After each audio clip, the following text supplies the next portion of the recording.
உன்னோட கர்மான்னு ஒன்று இருக்கு. கர்மா இருக்கா இந்த கலியுகத்தில்? கர்மான்னு ஒன்று இருக்கா? இருக்கு, இருக்கு, இல்லாமலாம் இல்லை. கர்மா எப்படி? நீ இப்ப பறந்த யாரை கேட்டு பண்ற? தெய்வம் போட்ட விதி. நீ இப்ப கர்மா ஆரம்பிக்கிறல்ல, இந்த கர்மா ஏன் இப்ப நீ செய்யற தொழிலுக்கும் நீ இப்ப இந்த ஜென்மத்துல இருக்கிற இதுக்கு கர்மா கிடையாது.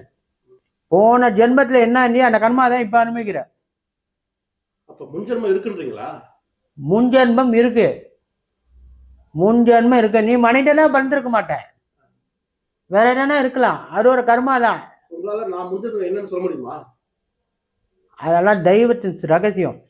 நீங்க சாமிகிட்ட பேசணும்னு சொன்னீங்க, தெய்வத்தின் ரகசியம். சில ரகசியம் சொல்ல முடியாது. கர்மாவே எதுவும் பண்ண முடியாது. கர்மாவே அனுபவிச்சுதான் ஆனோம். எனக்கு கால் ஆக்சிடென்ட் ஆகுது, கால் உடையுதுன்னு என் கர்மா.